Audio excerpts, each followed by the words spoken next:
Cela fait de nombreuses années que Jean-François Copé et sa femme Nadia d'Alincourt partagent leur quotidien.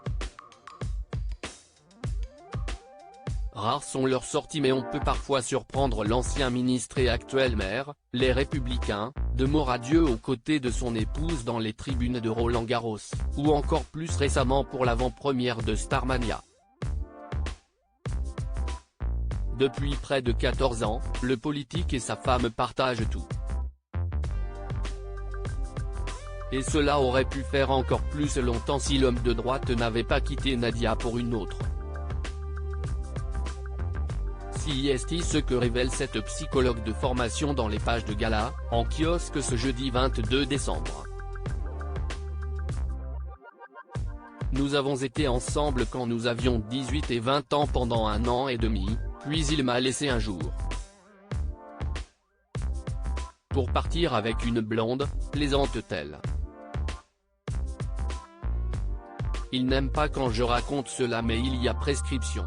J'ai pleuré un jour et une nuit, et puis je me suis dit que je méritais mieux que ça. Nadia d'Alincourt s'est alors mariée et a eu 2 merveilleux garçons. Puis, elle a dû faire face à un drame, la mort de son mari et père de ses enfants.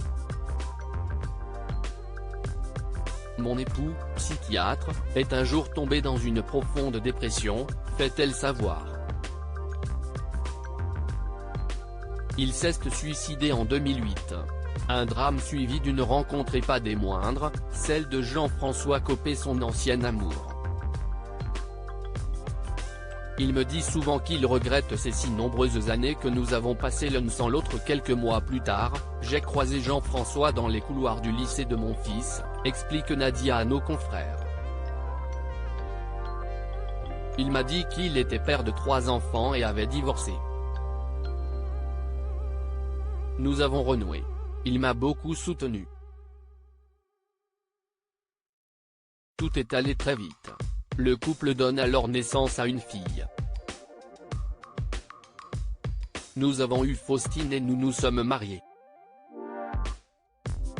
Il me dit souvent qu'il regrette ces si nombreuses années que nous avons passées l'un sans l'autre, confie-t-elle. Depuis, plus rien ne semble pouvoir séparer Jean-François Copé et Nadia. La mère de famille utilise lorsqu'elle parle des turbulences affrontées par son époux, tant ils sont fusionnels. Le duo évoque ce moment où la justice n'avait pas encore tranché et où les couples avaient de toutes parts. Avec nos confrères, on s'est protégé et on a tout fait pour préserver nos 6 enfants et nos parents.